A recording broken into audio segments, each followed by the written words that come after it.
కృష్ణా జిల్లా ఇబ్రహీంపట్నం రింగ్ సెంటర్లో గల పీఆర్పీ బార్ అండ్ రెస్టారెంట్లో మద్యం సీసాలతో మందుబాబులు వీరంగం సృష్టించారు. మద్యం మత్తులో విచ్చలవిడిగా ఒకరిపై ఒకరు సీసాలతో మందుబాబులు రెచ్చిపోయారు. ఖాళీ మందు సీసాలతో దాడి చేసుకునే ప్రయత్నంలో ఒకరికి గాయాలయ్యాయి. ఖాళీ మందు సీసాలను తీసుకుని దాడి చేస్తున్న సమయంలో స్థానికులు భయభ్రాంతులకు గురయ్యారు. పక్కనే ఫ్యామిలీ రెస్టారెంట్ ఉండడంతో ఆదివారం కావడంతో హైదరాబాద్ వెళ్లేవారు కొంతసేపు సేద తీర్చుకునేందుకు ఇక్కడ ఆగుతారు. ఉన్నట్టుండి ఒక్కసారిగా మద్యం సీసాలు పగలడంతో ఎవరికి ఏ ప్రమాదం జరిగిందోనని ఎవరికి వాళ్లే రోడ్డెక్కారు. బార్ అండ్ రెస్టారెంట్లో పనిచేసే వ్యక్తులు ఎంత ప్రయత్నించినా ఆగలేదు. అక్కడి నుంచి రోడ్డుకొచ్చి రణరంగం సృష్టించారు. రోడ్డుపై అటు ఇటు వెళ్లే వాహన ప్రయాణికులను, వాహనదారులను భయాందోళనకు గురిచేశారు.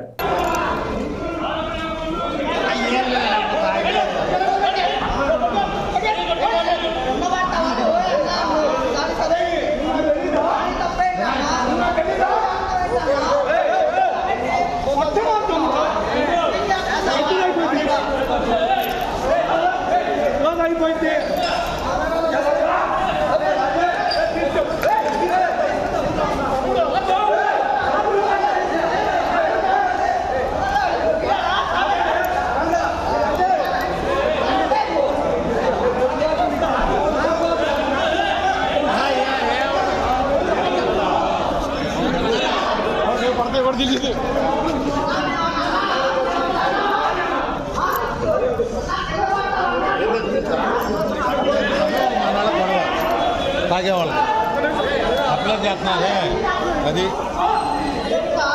రంగయ్య గారు ఉన్నాడే ఇది ఆ టైప్ ఇవన్నీ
Yeah.